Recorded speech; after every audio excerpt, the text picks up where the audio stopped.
우리는 지난주에 출애굽기 32장을 급할 때 안 보이는 길이라는 제목으로 함께 나누었습니다. 급하게 흐르는 이 세상의 길에서 하나님을 향한 바른 길과 빠른 길을, 그 새로운 길을 알려주시는 중보자 예수 그리스도를 만나는 한 주가 되셨나요? 오늘은 출애굽기 33장의 말씀을 임재를 잃어버리다라는 제목으로 한번 나누어 보려고 합니다. 우리 따라해 볼까요? 임재를 잃어버리다. 여러분, 무언가 잃어버려 본 적 있으십니까? 당연히 있으시겠죠. 우리가 잘 잃어버리는 분도 있고 잘 안 잃어버리는 분도 있겠지만 어쨌든 누구나 다 한 번쯤은 무언가를 잃어버려 보는 경험을 하게 되어 있습니다. 특히 그 중에서도 아주 중요한 물건을 잃어버렸을 때 여러분 마음에 어떤 마음이 들던가요? 돌아버리겠다. 지금 빨리 나가야 되는데. 지금 빨리 필요한데. 꼭 물건을 잃어버리는 건 언제예요? 그게 필요할 때. 급할 때 안 찾아진단 말이에요. 그런 느낌을 아마 여러분들도 받아본 적이 있을 겁니다. 도장을 찾는데 도장이 안 보여요. 신분증을 찾는데 신분증이 안 보이는 거예요. 저는 얼마 전에 손톱깎이를 찾는데 손톱깎이가 왜 이렇게 안 보이는지 제 마음속에 온 집안 사람들을 막 비판을 하면서 이 사람들이 쓰고 똑바로 제자리에 놔둬야지 왜 안 놔둬가지고 이 밤중에 새벽에 나를 이렇게 고통스럽게 만드나. 왜냐면 저는 그날 밤에 그 새벽에 손톱을 꼭 깎고 싶었거든요. 와, 2시간 걸려서 찾았습니다. 중요한 것이 아니더라도 꼭 필요한 것을 잃어버렸을 때 우리는 그야말로 정말 가슴이 답답하고 정말 이거 환장하겠다라는 마음이 들 때가 있다라는 겁니다. 오늘 이스라엘도요, 잃어버렸습니다. 무엇을? 하나님의 임재를 잃어버렸다라는 거예요. 이건 정말 중요한 거죠. 오늘 본문은 그렇기 때문에 그 잃어버린 임재를 다시 찾는 과정. 우리가 무언가 잃어버렸을 때 그것을 찾는 과정들이 있잖아요. 그것을 찾았을 때 얼마나 기쁩니까? 저는 그 손톱깎이를 찾았을 때요, 정말 기분이 좋았어요. 행복했습니다. 그리고 손톱깎이를 고이고이 잘 모셔놨어요. 어디에? 내가 아는 공간에. 아무도 못 쓰게. 오늘 본문은 그 임재를 다시 찾는, 이스라엘에게 가장 소중한 하나님의 임재를 찾는 과정을 보여주게 됩니다. 그 가운데 우리처럼 무언가를 잃어버렸을 때 미칠 듯이 그 임재를 찾는 한 사람이 등장을 합니다. 아니 도대체 그 하나님의 임재라는 게 뭐길래 그렇게 미친 듯이 찾을까? 오늘 본문을 통해서 이스라엘 백성들이 잃어버렸던 그 임재, 그 중요성을 깨닫는 시간이 되기를 주님의 이름으로 소망합니다. 소망합니다 하면 이렇게 아멘으로 같이 화답하면서 그러면 설교가 참 좋지 않을까요? 네, 감사합니다. 먼저는 지난 시간에 우리가 1절부터 6절까지는 마지막에 봤고요. 오늘은 7절부터 11절까지가 첫 번째 단락으로 시작이 됩니다. 자, 이 7절부터 11절까지가 우리가 지금 계속 보고 있는 출애굽기 본문에서 굉장히 중요한 전환점이 되는 지점입니다. 전환점이라는 것은 앞에 거랑 달라진다라는 거죠. 앞에 나온 내용들은 뭐였습니까? 이스라엘 백성들이 모세가 40일 동안 시내산에 올라가 있는 동안 기다리지 못해서 금송아지 우상 숭배를 했던 사건이 앞에서 쭉 나왔습니다. 그러다가 모세의 중보를 통하여서 이스라엘 백성들이 다행히 징계는 면하게 됩니다. 그리고 지난번에 봤던 33장 1절부터 6절까지 보니까 하나님이 일단 너희들 귀에 있는 장신구부터 좀 떼라. 그러면 내가 어떻게 할지 보겠다. 그러니까 용서의 기미도 지금 살짝 보이고 있단 말이에요. 그러나 문제는 뭐냐면 여전히 하나님과 이스라엘의 관계는 회복되지 않았다는 거예요. 징계는 면했어요. 용서의 기미도 보입니다. 하지만 관계는 회복되지 않았어요. 아직까지. 여러분 우리 인간관계도 그렇죠? 벌은 주지 않습니다. 내 마음속으로 용서는 했어요. 그러나 그와 예전의 관계를 되돌린다는 건 훨씬 어려운 일이에요. 다른 일입니다. 지금 이스라엘은 그 지점에 있는 거예요. 그래서 하나님과의 관계가 아직 회복되지 않은 그 대가로 뭘 잃어버렸냐? 하나님의 임재를 잃어버리게 되었다라는 겁니다. 그래서 이 7절부터 11절까지의 이 단락은요, 정확하게 여러분 동심원 구조예요. 그러니까 이게 원을 그리고 있다는 거죠. 수미상관이라고도 하고 인클루지오라고도 하죠. 앞뒤가 똑같습니다, 내용이. 그런데 이 수미상관 구조에서 본문이 강조하고 싶은 건 어디냐? 항상 가운데 부분입니다. 그 가운데 있는 게 뭐냐면 9절 후반부예요. 여호와께서 모세와 말씀하시니. 이게요, 오늘 7절부터 11절까지 단락의 딱 정가운데 있는 본문입니다. 여호와께서 모세와 말씀하시는 장면이죠. 그러니까 이 첫 번째 단락의 본문의 구조만 보더라도 이 본문의 구조가 우리에게 말하고 싶은 것이 무엇인지 딱 보이는 거죠.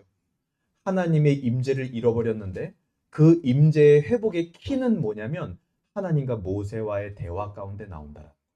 이거를 조금 더 우리 신앙의 용어로 바꿔서 얘기한다면 기도다. 기도가 바로 하나님의 임재의 회복의 키다. 그렇게 본문은 우리에게 이야기하고 있는 겁니다. 그런데 그 시작이 어디서 일어나고 있느냐? 7절이에요. 우리 7절 같이 한번 읽어볼까요? 시작. 모세가 항상 장막을 취하여 진 밖에 쳐서 진과 멀리 떠나게 하고 회막이라 이름하니 여호와를 앙모하는 자는 다 진 바깥 회막으로 나아가며. 7절에 공간은 어디를 보여주고 있습니까? 진 바깥이라고 이야기를 하고 있습니다. 진 바깥에서 지금 무언가 시작되고 있는 거예요. 진 밖에서 이 일이 일어났다라고 7절 안에서만 3번이나 반복을 합니다. 반복이 되고 있다라는 건 뭐예요? 중요하다라는 거예요. 우리 학생들, 자녀들 잘 기억하세요? 부모님이 반복해서 얘기하는 건 뭐다? 중요한 거다. 쓸데없는 거를 반복해서 이야기하지 않아요, 부모님은. 진짜 중요한 것을 반복해서 이야기합니다. 오늘 본문도 진 밖에서 일어난 거야? 진 바깥에서, 진 멀리서 일어난 일이야 라고 3번이나 강조한다라는 것은 진 바깥이 굉장히 중요한 개념이구나 라는 것을 우리는 깨달아야 돼요. 모세는요, 당시에 회막이라고 부르는 그 장막, 우리가 좀 이해하기 쉬운 용어로 한다면 텐트 같은 거, 그거를 가지고 어디로 가냐? 이스라엘 진 바깥으로 나간 겁니다. 이때는요, 아직까지 성막이 만들어졌을 때예요? 만들어지지 않았을 때예요? 만들어지지 않았을 때예요. 아직 설계도만 받았단 말이에요. 아직 성막 건축을 시작을 안 했어요. 그런데 이 본문으로 추정해 보건대 성막은 없지만 이스라엘 백성들 진 가운데 모세가 소위 말해서 하나님을 만났던 회막 텐트 같은 건 있었나 봐요. 성막의 대체물이었겠죠.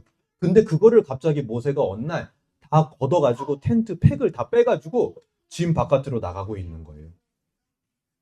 회막이라는 게 원래 진 안에 있었는데 그것을 지금 진 바깥으로 옮겼다라는 것은 이스라엘과 하나님의 관계를 상징적으로 지금 보여주고 있는 겁니다. 어떻게 되었다? 하나님과 멀어졌다. 하나님과 거리가 생겼다.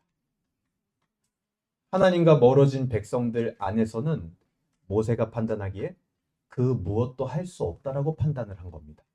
금송아지 우상 숭배를 한 이 백성들 안에서 내가 하나님과 무엇을 한다? 불가능하다라고 판단을 한 거예요. 그래서 어떻게 합니까? 회막을 걷어서 옮기고 있는 거예요. 문제가 여기서 시작이 되는 겁니다. 하나님과 멀어졌다라는 거. 하나님의 임재를 잃어버렸다는 거.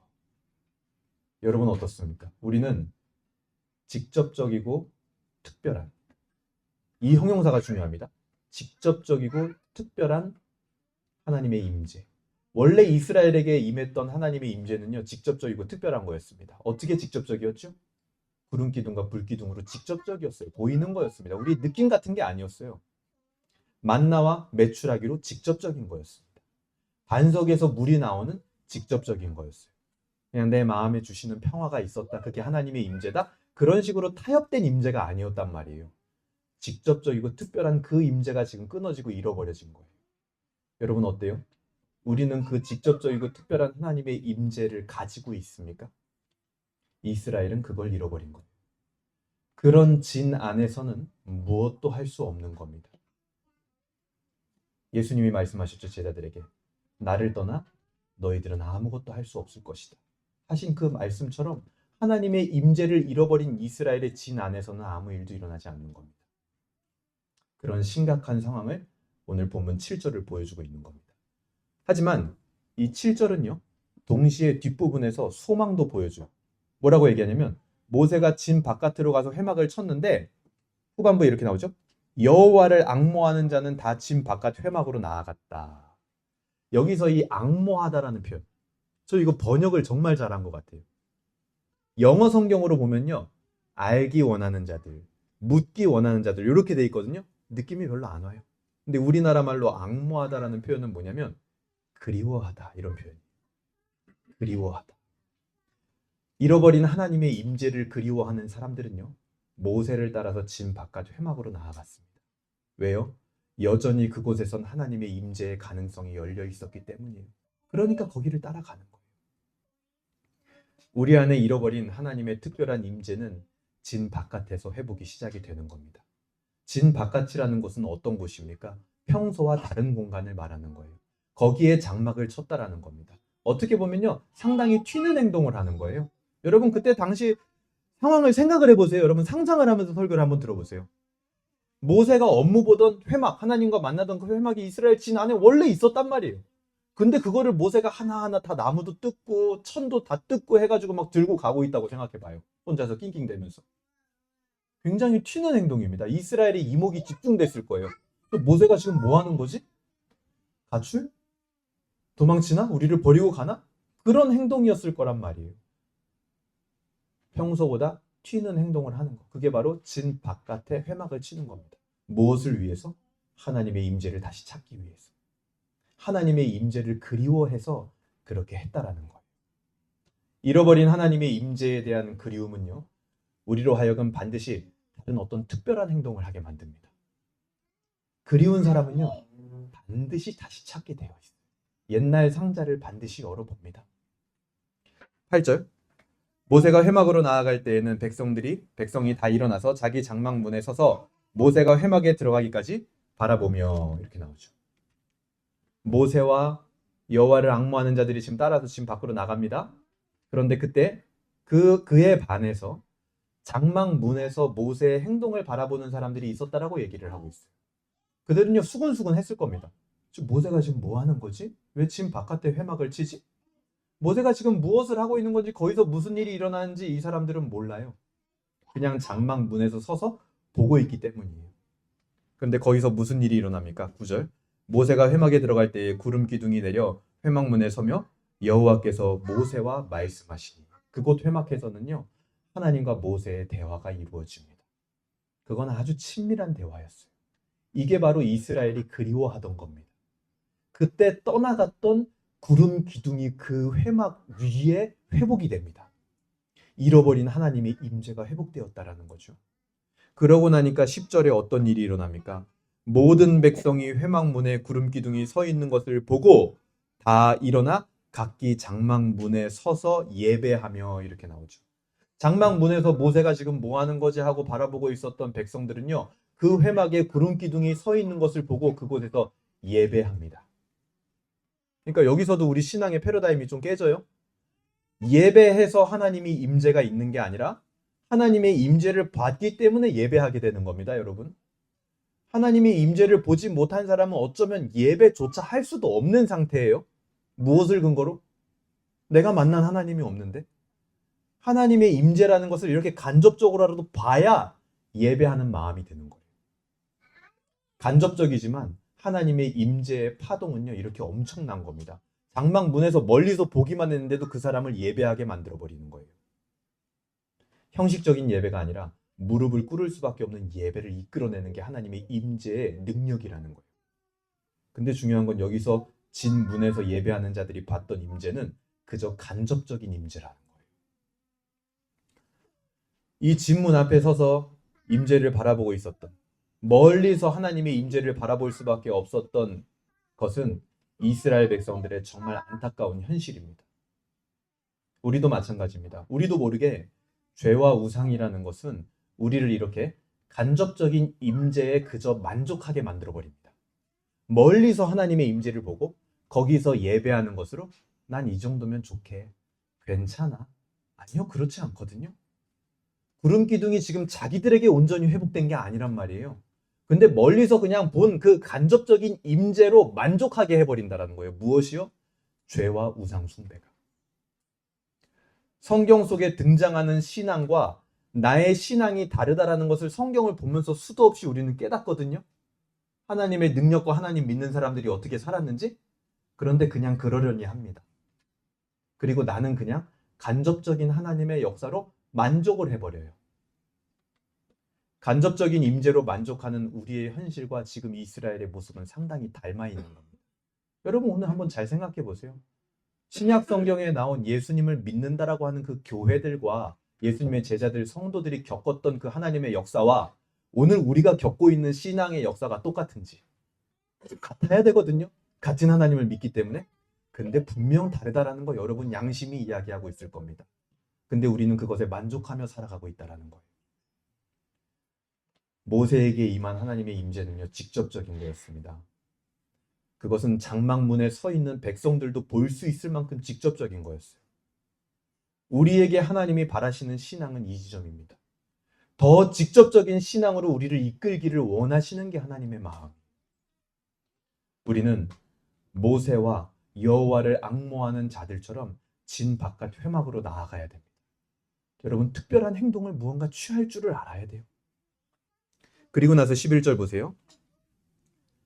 사람이 자기의 친구와 이야기함 같이 여호와께서는 모세와 대면하여 말씀하시며 모세는 진으로 돌아오나 눈의 아들 젊은 수종자 여호수아는 회막을 떠나지 아니하니라.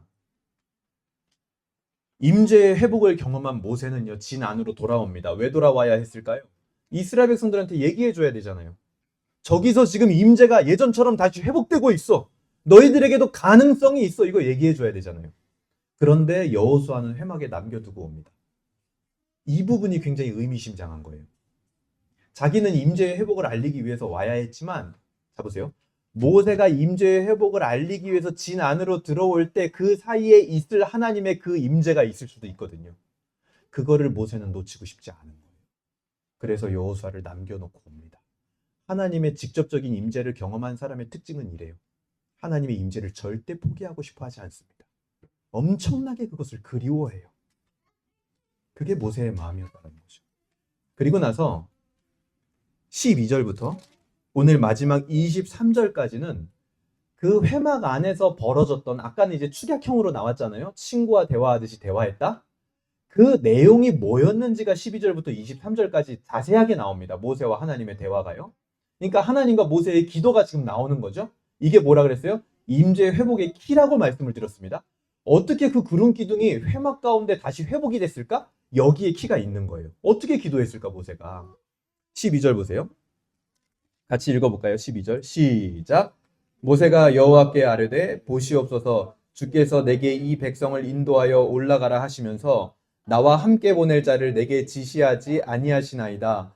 주께서 전에 말씀하시기를 나는 이름으로도 너를 알고 너도 내 앞에 은총을 입었다 하셨사온즉.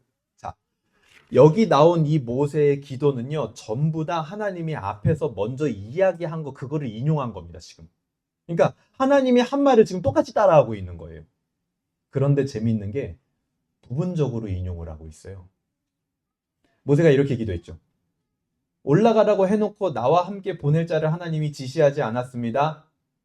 근데 하나님이 지시하지 않았을까요? 아니에요. 하나님은요, 오늘 33장 1절부터 6절까지 읽어보면 뭐라 그랬냐면 나 대신 사자를 너의 앞서 보내겠다라고 약속을 해주셨단 말이에요. 그렇게 말했어요, 하나님이. 올라가라, 사자를 보내줄 테니까. 그런데 지금 모세는 어떻게 기도하고 있어요? 올라가라 했는데 왜 나랑 함께 갈 자, 함께 보낼 자, 나와 함께 할 자를 왜 말씀하여 주시지 않습니까? 라고 기도하고 있는 거예요. 그리고 하나님이 그 뒤에 또 추가한 게 있었거든요. 내가 그렇게 하는 이유는 이스라엘 백성이 목이 곧은 백성이기 때문에 그렇게 하는 거다. 그런데 그거는요, 모세가 또 싹 뺍니다. 여러분, 이런 기도의 형태 어때요? 말씀을 딱 듣고 지가 원하는 것만 싹 빼가지고 기도를 하는 거예요. 어떻습니까? 우리가 그동안 이런 기도는 거룩하신 하나님 앞에 할 수 없는 그런 잘못된 기도야. 우리는 그렇게 기도하면 안 돼. 라고 여기던 그런 기도의 모습 아닙니까, 이게? 계속 모세의 기도를 볼게요. 모세가 뭐라고 기도하냐면, 자, 주께서 12절 후반부입니다. 주께서 전에 말씀하시기를 나는 이름으로도 너를 알고 너도 내 앞에 은총을 입었다 하셨사온즉. 이름으로도 알고 은총을 입었다라고 분명히 하나님 말씀하셨죠. 하면서 좋은 부분, 그거는요 특별히 더 강조합니다. 하나님이 그렇게 말씀해 주셨잖아요. 나를 이름으로도 알고 은총을 이미 나한테 줬다며요. 하고 자기가 좋은 부분은 특별히 더 강조하고 있는 거예요. 이 모세의 기도는요, 어떤 면에서 기도라는 이 신앙의 행위에 대해서 너무 착하게만 생각했던 우리 신앙인들의 상식을 파괴하는 기도입니다. 지금. 우리 때로는 너무 착하게 생각해요. 하나님 앞에 예의도 갖춰야 되고 하나님 앞에 이렇게 해야 되고 저렇게 해야 되고 이렇게 해야 되고 이렇게 해야 돼. 제가 봤을 때 어떤 면에서 우리 신앙인들이 너무 착한 게 문제가 될 때도 많아요. 착하기 때문에 갈망이 없어요. 착하기 때문에 영적인 욕심도 없습니다. 착하기 때문에 짐 밖에 회막을 칠 생각도 안 해요. 그건 너무 튀는 행동이잖아. 남한테 민폐되잖아. 모세는 그렇지 않았어요. 하나님 아버지 앞에 이 임재를 회복하기 위하여 은혜를 갈망하는 마음으로 철저하게 어떤 면에서는 굉장히 자기중심적으로 기도하고 있는 겁니다. 우리의 기도의 패러다임을 깨는 거죠. 13절에서 모세의 그런 태도는 이어집니다. 내가 참으로 주의 목전에 은총을 입었사오며 원하건대 주의 길을 내게 보이사. 이렇게 얘기하죠. 자, 하나님 앞에 이미 은총을 입었다라고 자기도 알고 있어요. 그렇게 기도하고 있습니다. 그러면서 뭐하냐? 더 요구하고 있는 거예요. 보통 우리의 기도는 어디서 멈춥니까? 그래, 맞아. 이미 하나님이 나한테 은혜를 주셨지. 여기서 멈추자. 거기서 멈추죠, 우리는. 너무 착해. 어쩌면 너무 착한 게 문제가 될 때가 있다라는 거예요. 모세는요, 은총 정도, 은총 줬어요. 좋아요. 은총 정도가 아니라 내가 은총 입었다라는 증거인 길도 보여주세요, 하나님. 그 증거를 보여주세요. 내가 은총 입었다라고 말만 하지 말고. 여러분, 이렇게 기도해도 될까요? 이렇게 기도해도 될지 안 될지는 하나님의 반응을 보면 됩니다. 이 기도에 대한 14절입니다. 같이 읽어볼게요. 시작. 여호와께서 이르시되 내가 친히 가리라 내가 너를 쉬게 하리라. 자, 하나님이 이 대답이 모든 설명을 대신합니다. 내가 가겠다. 내가 너를 쉬게 하겠다. 하나님이 지금 이 기도를 인용해주고 있는 거예요. 받아들이고 있는 겁니다. 그런데 15절 모세의 기도를 계속 보세요. 하나님이 분명히 내가 친히 가겠다. 내가 너를 쉬게 하겠다라고 말씀하셨어요. 그런데 모세가 15절에 모세가 여호와께 아뢰되 주께서 친히 가지 아니하시려거든 우리를 이곳에서 올려보내지 마옵소서. 지금 뭔가 계속 또 기도를 반복하고 있는 거예요. 하나님이 분명히 답변을 주셨는데. 왜냐하면 모세에게는 이 14절의 하나님의 답변도요, 찝찝한 답변인 겁니다. 왜요? 하나님이 친히 가겠다라는 건 임재의 회복을 뜻하는 거죠. 근데 하지만 모세가 기도했던 그 기도의 제목 13절 후반부에 보면 이렇게 기도하죠. 주의 목전에 은총을 입게 하시며 이 족속을 주의 백성으로 여기소서. 이 족속을 주의 백성으로 여기소서. 그거에 대한 답변은 지금 하나님이 안 하고 있는 거예요. 그래서 모세는 더 치고 나가는 겁니다. 15절. 기도하는 모세의 단어가 미묘하게 바뀌었어요. 모세가 여호와께 아뢰되 주께서 친히 가지 아니하시려거든 우리를 이곳에 올려보내지 마옵소서. 우리를. 주의 백성이 아니라 우리라고 이야기하고 있어요. 즉 모세의 마음은 지금 이겁니다. 이 기도를 하고 있는 모세의 마음은 뭐냐면 하나님이 친히 가겠다고 말씀을 하셨는데 그 친히 가주시려는 자가 나 혼자라면 나 그거 원하는 거 아닙니다. 나는 하나님이 이스라엘 백성들 우리와 함께 친히 가주시기를 원하고 있는 겁니다. 그리고 거기에 내가 끼고 싶은 겁니다. 모세는 끝까지 집요하게 치고 나가고 있는 겁니다. 모세의 기도는 하나님 앞에 거룩함이나 엄숙함과는 거리가 멀어 보여요. 하지만 모세는 알고 있는 겁니다. 지금 이스라엘에게 필요한 것. 지금 정말 이스라엘에게 시급한 것. 그건요, 가나안 땅도 아닙니다. 대적을 물리치는 능력도 아니에요. 하나님이 그거 두 개 다 준다라고 분명히 말씀하셨단 말이에요. 심지어 모세 자신이 이스라엘에게 필요한 것도 아닙니다. 이스라엘에게 필요한 것은 바로 하나님 그 자체였다라는 걸 모세는 알고 있는 거예요. 하나님의 통상적인 임재, 보편적인 임재나 응답이 아니라 적극적인 임재가 회복돼야 된다는 것을 모세는 잘 알고 있는 거예요. 그래서 이렇게 기도하고 있는 거예요. 16절 후반부 보세요. 나와 주의 백성이 주의 목전에 은총을 입은 줄 무엇으로 알리이까? 하나님, 내가 은총 입은 것을 무엇으로 알리이까? 그걸 넘어서서 나와 주의 백성, 우리 이스라엘이 은총 입은 줄 뭘로 알겠습니까? 주께서 우리와 함께 행하심으로 나와 주의 백성을 천하 만민 중에 구별하심이 아니니까. 하나님의 임재, 주께서 우리와 함께 하심, 이것이 이스라엘 백성과 이방인들이 구별되는 유일한 지점이었다라는 거예요. 여러분, 구별된다라는 것은요, 거룩을 말하는 겁니다. 왜냐하면 거룩하다라는 단어는 히브리어로 카도시라고 해서 구별되다라는 것을 뜻해요. 아마 들어보신 분들이 많을 겁니다. 자, 이스라엘이 거룩하다라는 것은 구별되었다라는 거죠, 이방 민족들하고. 그들에게 있어서 있어야 할, 그들에게 반드시 있어야 할 구별됨이라는 것, 거룩함이라는 것, 그것은 바로 하나님의 임재였던 거예요. 그들이 행위로 얻을 수 있는 수준의 거룩이 그들에게 지금 필요한 거 아닙니다, 여러분. 우리도 마찬가지예요. 우리가 어떤 행위를 해가지고 내 거룩함을 드러낸다? 아니, 그깟 거룩함으로 여러분 뭘 하시려고요? 내 행위로 얻을 수 있는 거룩함으로 뭘 하려고 하시는 겁니까? 그들이 가지고 있어야 하는 거룩 구별됨은 딱 하나입니다. 하나님이 함께 하신다. 그 구별됨이 필요한 거예요. 아니, 그것 자체가 거룩입니다. 믿지 않는 자들과 우리의 차이가 뭡니까? 착한 거? 아니면 뭐 대단히 똑똑한 거? 아니면 능력 있는 거? 아니에요. 딱 하나예요. 하나님이 우리와 함께 하신다. 그 차이밖에 없습니다. 근데 그게 결정적인 차이인 거죠. 그것을 하나님은 거룩이라고 하는 겁니다. 하나님의 임재의 회복은요, 세상과 구별되는 거룩함의 기준이 되는 겁니다. 그러니까 이 임재는 회복돼야 돼요. 빛과 소금으로 세상에서 살아가기 위해 임재의 회복은요, 선택이 아닌 필수입니다. 필수.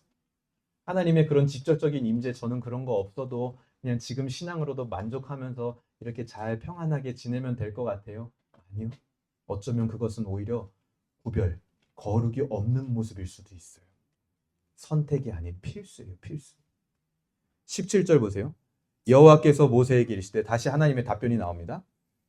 내가 말하는 이 일도 내가 하리니 너는 내 목전에 은총을 입었고 내가 이름으로도 너를 알미라. 하나님이 이스라엘과 함께 하심이 이스라엘의 유일한 희망과 소망, 거룩이라는 것을 하나님이 모르실까요? 하나님이 아시겠죠, 당연히. 그래서 하나님이 뭐라고 하십니까? 이 일도 내가 하리니. 그렇게 하겠다. 알았다, 모세야. 그런데 모세는 여기서도 안 멈춥니다. 더 요구해요, 하나님 앞에. 아니, 도대체 이 모세의 어떤 그 하나님의 임재의 회복에 대한 갈망의 깊이가 어느 정도인지 저는요, 오늘 말씀을 준비하면서 감이 안 잡히더라고요. 어떤 면에서는요, 미쳤어요. 그래서 제가 처음에 설교 제목을요, 미친놈 모세 이렇게 하려다가 바꾼 겁니다. 너무 충격적일 것 같아서. 아니면 뭐 미친 사람 모세 이렇게 할까? 하나님의 임재의 회복에 미쳤어요. 어떻게? 잃어버린 것을 찾는 우리의 모습처럼 미쳐 있는 겁니다. 지금 돌아버리겠는 거예요. 당장 내일 대출 계약 도장을 찍어야 되는데 그 계약 도장이 안 보여. 지금 1시간 전이야, 은행 가기. 그때 미치죠, 사람이. 지금 모세는 그런 상황인 거예요. 그래서 멈추질 않아요. 하나님이 해주겠다고 했는데. 자, 보세요. 18절. 어떻게 안 멈췄냐? 이렇게 또 기도합니다. 모세가 이르되 원하건대 주의 영광을 내게 보이소서. 하나님의 임재의 상징, 그 증거, 영광을 내가 직접 보고 싶습니다. 하나님. 지금 바로 보여주세요. 하나님. 하나님한테 기도하고 제가 기다리겠습니다. 이런 게 아니에요. 그냥 지금 보여주세요. 멈추지 않아요. 성경은 곳곳에서 이렇게 하나님의 영광을 볼 수 있는 것으로 취급을 합니다. 하나님의 영광은 뚱구름 잡는 게 아니에요. 그것은 어떤 기운이나 느낌이 아닙니다. 우리가 구해야 할 하나님의 임재도 그렇습니다. 20절을 보면요. 혹시 여러분들 중에 가능하신 분은 핸드폰 녹음 버튼을 눌러서 녹음을 해주시면 감사하겠습니다. 지금부터. 뒤에 녹화하던 게 배터리가 다 닳았어요. 자, 20절 우리 한번 같이 읽어볼까요? 20절 시작. 또 이르시되 내가 내 얼굴을 보지 못하리니 나를 보고 살 자가 없음이니라. 그거 만지지 마시고요. 네, 만지지 말고 따로 녹음해 주시면 됩니다. 자, 여기 20절을 보면 모세가 구한 것은 하나님의 얼굴이다라는 사실을 알 수가 있습니다. 모세가 구한 게 뭐라고요? 자, 다시 집중해야 됩니다. 모세가 구한 게 뭐라고요? 하나님의 얼굴이었구나. 아, 내게 주의 영광을 보이소서 이렇게 기도했지만 모세가 원했던 건 뭐냐? 하나님의 얼굴을 구한 거라는 거예요. 하나님이 그렇게 답변을 했잖아요. 즉, 직접적인 임재의 상징을 보여달라는 거죠. 모세가 구하는 건 이런 겁니다. 누가 봐도 이거는 하나님이 하셨다라고 고백할 수밖에 없는 거예요. 단지 인간들이 모여서 이렇게 하고 저렇게 해서 된 거 그런 거 구하는 게 아니라, 그죠? 모든 사람이 봤을 때 야, 이게 무슨 일이야? 라고 놀랄 수밖에 없는 그 하나님의 직접적인 임재, 그것이 이스라엘 전체에 임하도록 구하고 있는 거예요. 모세. 그래서 하나님은요, 최종적인 답변으로 어떻게 하시냐? 정말 보여주세요, 그거를. 19절 보세요. 여호와께서 이르시되 내가 내 모든 선한 것을 내 앞으로 지나가게 하고 여호와의 이름을 내 앞에 선포하리라. 여기서 하나님이 지나가게 하셨다라고 하는 이 선한 것, 이것은요 모세가 하나님께 구한 영광, 하나님의 임재의 또 다른 모습입니다. 그리고 그것이 지나가는 것을 23절에 보면 직접 모세가 보게 돼요. 손을 거두리니 내가 내 등을 볼 것이요 얼굴은 보지 못하리라. 등이지만 모세는요 그 영광, 그 얼굴, 그 임재를 직접 보게 됩니다. 하나님의 영광을 보여달라고 해서.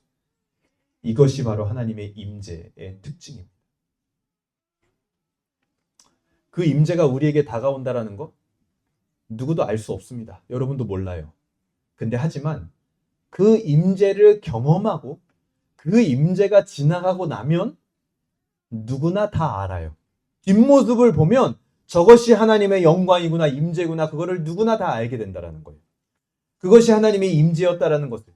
그리고 그 임재는 은혜 베풀 자에게 은혜 베풀고 긍휼히 여길 자에게 긍휼히 여기나 하나님의 의지에 따라 임하는 것이구나라는 것을 누구나 깨닫게 된다는 거예요.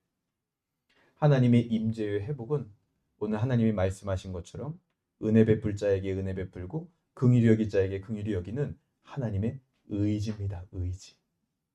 그것이 언제 우리에게 다가올지, 언제 회복될지 우리는 앞모습은 볼 수 없어요. 근데 하지만 지나가고 나면 누구나 다 내가 경험한 것이 임재였구나 라고 고백하게 된다는 거죠. 오늘 본문을 정리하겠습니다. 이 모든 일이 진 바깥 회막에서 벌어진 일입니다. 모세의 간절한 기도가 그 안에 있었어요. 그에 대한 하나님의 응답으로 구름 기둥이 돌아온 것입니다. 그리고 그것을 보고 장막 문에서 보던 자들도 예배하게 되었습니다.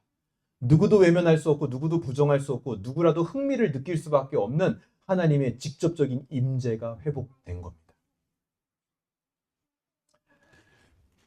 우리가 경험해보지 못했다라는 것이 그것이 존재하지 않는다라는 증거는 아닙니다, 여러분. 본문 이스라엘에게도 그러했지만 오늘날 우리에게 절실하게 필요한 것, 그것은 바로 하나님의 이런 직접적인 임재입니다. 임재의 직접적인 증거가 우리한테는 지금 필요합니다. 그것이 크리스천의 유일한 구별됨이고 거룩함입니다. 하지만 우리가 지금 바라보고 있는 광경, 진 안의 모습은 어떤 모습입니까? 하나님의 임재와는 상관없이 잘 되어가는 모습들을 우리는 보고 있습니다. 하나님의 임재를 까맣게 잊어버릴 정도로 바쁜 상황들이 너무나 많다는 것을 우리는 보고 있어요. 하나님의 임재까지 굳이 필요할까 싶을 정도로 여유로워 보이는 사람들도 많아요. 하나님의 임재 없어도 잘 먹고 잘 사는 거예요. 혹은 하나님의 임재라는 말을 꺼내기 무색할 정도로 너무 어렵고 힘든 상황들도 있다는 것을 우리는 또 보게 됩니다. 진 안에서요. 하나님의 이런 임재는 더 이상 없는 것처럼 행동하는 교회와 크리스천들도 있다라는 거예요. 임재는 그런 게 아니라 그냥 우리 마음에 주시는 평안이야. 젠틀하고 착하지만 갈망은 없는 크리스천들의 모습을 우리는 진 안에서 보게 됩니다. 왜 이렇게 되었습니까? 답은 하나님의 임재입니다. 임재. 아니요, 목사님 하루하루 살기도 바빠 죽겠는데 무슨 하나님의 임재고 그걸 언제 기다립니까? 하루 살기도 바쁘고 힘들기 때문에 그래서 더욱 우리는 하나님의 임재가 필요한 거예요.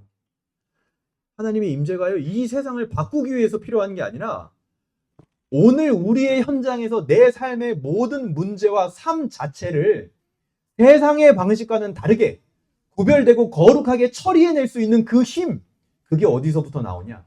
바로 하나님의 특별한 임재에서부터 나온다는 거죠. 하지만 우리는 마치 장막 문에서 힘없이 모세를 바라보는 백성들의 모습과도 같습니다. 장신구를 떼어내는 회개는 자주 하지만 여전히 하나님의 임재라는 것을 삶에서는 경험해보지 못한, 힘을 가지지 못한 크리스천. 그래서 어떻게 하느냐? 내 힘이라도 막 끌어다 쓰는 거예요. 그러다 보니까 어때요? 결국 너무 지치고 힘들고 고달파진 신앙과 삶의 결과물들을 우리는 맞이하고 있지 않습니까? 너무 힘들어요, 신앙이 있는데. 너무 고달픕니다. 그때 기억하세요. 모세가 진 바깥으로 나가는 모습을 보고 따라 나간 사람들이 있었습니다. 그들은 여호와를 앙모하는 자들이었어요. 하나님의 임재를 그리워하는 자들이었습니다. 그들의 마음도 모세와 같이 정말 간절한 마음이 있었을 게 분명합니다. 오늘 우리도 바라보아야 할 진 바깥이 있다라는 사실을 여러분 알고 계십니까? 생생한 하나님의 임재와 너무 멀리 떨어져 있는 우리가 바라보아야 할 진 바깥. 다른 사람의 간증과 간접적인 하나님의 임재의 소식만 들었던 우리에게 히브리서 13장 12절은 진 바깥을 보라고 이야기를 합니다. 제가 읽어드릴게요. 이는 죄를 위한 짐승의 피는 대제사장이 가지고 성소에 들어가고 그 육체는 영문 밖에서 불사름이라. 그러므로 예수도 자기 피로써 백성을 거룩하게 하려고 성문 밖에서 고난을 받으셨느니라. 백성을 거룩하게 하려고, 구별되게 하려고, 하나님의 임재가 회복되게 하려고 그것을 위하여 우리 주 예수 그리스도께서는 성문 밖에서 고난을 당하셨다라는 겁니다. 하나님의 임재로부터 오는 그 힘을 얻게 하시는 거예요, 거기서. 그래서 크리스천들은 어떤 사람들입니까?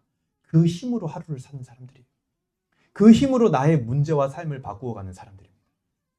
교회들이나 불신자들이 봐도 이게 어떻게 된 일이야?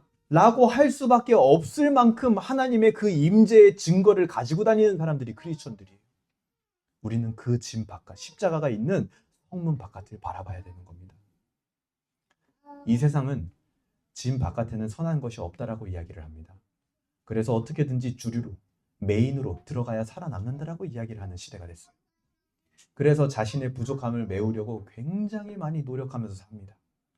저는 그 노력을 폄하할 생각은 없습니다. 근데 그것이 세상의 한계인 것은 분명합니다. 그럼 우리도 그렇게 살아야 될까요? 심지어요, 교회도 우리의 크리스천들의 삶을 그 정도로 국한시킬 때가 얼마나 많습니까? 그냥 열심히 노력해야 돼.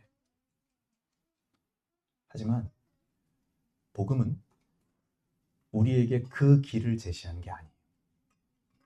복음은 진 바깥에 너희들의 답이 있다라고 얘기합니다. 메인에 답이 있는 게 아니라, 주류가 되는 것에 답이 있는 게 아니라 저 성문 바깥에 너희들의 답이 있어. 그곳에 예수 그리스도의 고난이 있기 때문입니다. 거기에 우리 신앙의 힘의 원천이 있다라고 복음은 알려주는 거예요. 그곳에서 우리는 부족함을 메우기 위한 무거운 노력과 고달픔을 이제는 벗어버리고 오늘 본문의 14절처럼 하나님이 뭐라고 하셨어요? 내가 친히 가리라. 내가 너를 쉬게 하리라 하는, 쉬게 하시는 은혜를 거기서 만나는 거예요. 마태복음 11장 28절에서 예수님은 뭐라고 하셨습니까? 수고하고 무거운 짐진 자들아 내게로 오라. 내가 너희를 쉬게 하리라. 그렇게 나의 노력이 아닌 예수님의 노력을 만나게 되는 겁니다. 짐 바깥에서. 그래서 이제 우리의 노력을 하지 않아도 되느냐? 그 말이 아니라 우리의 노력이 무겁고 고달픈 노력이 아니라 굉장히 가벼운 노력이 되는 거예요. 왜요? 멍에를 예수님하고 맺거든요. 멍에는 원래 2인 1조로 매는 거예요. 근데 예수님하고 내가 멍에를 맺다? 사실은 예수님이 다 지시는 거죠. 그러니까 내 노력이라는 건 이제 한없이 가벼운 노력이 되는 거예요. 이 세상에서 성공하기 위해서 무거운 노력을 해야 되는 게 아니라고요. 그것이 바로 복음이 우리에게 제시해 주는 길입니다. 짐 바깥에서 임재를 만난 자들의 이야기가 신약 성경에는 가득합니다. 그들은 모두 이런 임재의 증거가 있었습니다. 그것이 그들의 힘의 원천이었다. 오늘 말씀을 어떻게 적용할 수 있을까요? 첫 번째, 여러분, 짐 바깥에다 회막을 세우시길 바랍니다. 때로는 모세처럼 이건 미친 짓 같아 보일 수도 있을 거예요. 하지만 분명히 어떤 행동이 필요합니다. 우리는 그런 직접적인 하나님의 증거와 임재를 경험해야 돼요, 여러분. 이건 신비주의를 말하는 게 아닙니다. 성경은요, 바른 말씀과 바른 기도 안에 구할 때 반드시 그 증거와 역사가 나타났다라고 이야기를 하고 있어요. 그걸 외면할 필요가 없는 거예요, 우리가. 하지만 어떤 행동이 필요하다는 거죠. 더 이상 그냥 우리가 이렇게 성경의 신앙과 우리의 신앙이 차이가 나는 채로 머무를 수는 없는 거예요. 내가 하나님의 임재를 회복하기 위하여 쳐야 하는 짐 밖의 장막, 그 행동은 무엇입니까? 우리가 방금 아까 읽었던 우리가 바라봐야 되는 짐 바깥에 예수 그리스도의 고난과 십자가가 있다라는 그 히브리서 13장 본문 13장 13절을 보게 되면 이렇게 말합니다. 우리 한번 찾아볼까요? 마지막 성경입니다. 오늘 히브리서 13장 13절입니다. 같이 읽어보겠습니다. 13장 13절 시작. 그런즉 우리도 그의 치욕을 짊어지고 영문 밖으로 그에게 나아가자. 이렇게 얘기해요. 짐 바깥에 우리의 힘의 원천이 되는 하나님의 임재를 회복시킨 예수 그리스도의 십자가가 있으니 우리도 그 영문 밖으로 함께 그의 치욕을 짊어지고 무언가 행동으로 나아가자는 거예요. 짐 바깥에 그런 회막을 세우시길 바랍니다. 기도하지 않으셨나요? 기도할 수 있는 회막을 만드세요. 시간을 만드세요. 기도할 공간이 없었나요? 기도할 수 있는 공간을 만드세요. 하나님을 정말 갈망할 수 있는, 하나님의 임재를 그리워할 수 있는 그런 시간과 공간, 그것이 무엇이 됐든 어떤 행동이 됐든 그것을 만드시길 바랍니다. 그것이 짐 바깥에 회막을 세우는 겁니다. 두 번째 어떻게 적용할 수 있을까요? 여러분 모세처럼요 구체적으로 기도하시기 바랍니다. 모세처럼 구체적으로 임재의 증거를 달라고 기도하세요. 여러분 그것은요 단순히 내가 어떤 신앙의 체험을 더 하겠습니다 이게 아니라 구별됨과 거룩을 갈망하고 있는 거예요. 지금 동시에 여러분 기억하세요. 임재의 증거가 내 개인의 삶과 가정과 교회에 나타난다는 것은 하나님의 명예와 영광과 직결되어 있는 겁니다. 우리 주변 사람들이 다 알죠. 내가 하나님 믿는다라는 거, 우리 가정이 하나님 믿는다라는 거, 오늘도 예배 왔다라는 거, 그리고 우리 교회가 이렇게 개척되었다라는 거 주변 사람들이 다 압니다. 근데 만약에 내 개인의 삶과 가정과 교회가 무너진다? 하나님의 명예와 직결되어 있는 거예요. 하나님의 영광과 직결되어 있는 겁니다. 그래서 모세는 당당하게 기도할 수 있는 거예요. 지금 이스라엘 백성들이 다 죽고 망하면 이스라엘 백성 문제가 아니고 내 문제가 아니고 하나님의 영광의 손상이 가해집니다. 그러니 하나님 임재의 증거를 제발 보여주세요. 이건 하나님의 명예와 관련된 겁니다. 그래서 구체적으로 끝까지 이렇게 기도할 수 있는 거예요. 모세는. 여러분 우리의 기도의 방향을 바꾸세요. 내 자녀가 잘 돼야 되는 이유도 하나님의 명예와 이름이 거기 걸려있기 때문이에요.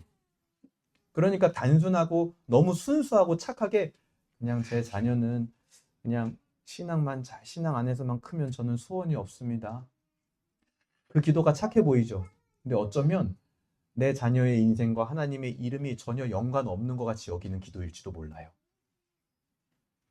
그것이 연결될 때 우리는 확신을 가지고 기도할 수 있는 거예요. 그래서 저는 확신을 가지고 기도합니다. 하나님, 우리 교회가 망하면 하나님의 이름이 더러워지는 겁니다. 반드시 우리 교회는 부흥해야겠습니다. 왜? 우리 교회가 잘 되면 하나님의 이름이 드높아질 거기 때문이죠. 여러분 구체적으로 기도하세요. 세 번째, 오늘 말씀을 어떻게 적용해야 됩니까? 함께 임재를 경험해야 할 공동체는 누구입니까? 하나님의 임재가 회복되어야 할 공동체를 놓고 여러분 기도하시기 바랍니다. 모세는요 혼자서만 내 임재를 회복되었다 끝이다 이게 아니었어요. 모세가 끝까지 기도했던 이유는 이스라엘 백성들과 함께 그렇게 하나님의 임재의 회복을 경험하기 위해서였습니다. 우리에게도 마찬가지 그런 끈끈한 공동체가 있어야 됩니다. 그래서 우리 공동체 안에 그렇게 하나님의 직접적인 임재의 증거들을 경험할 수 있는 공동체 하나님 우리에게 허락하여 주시옵소서.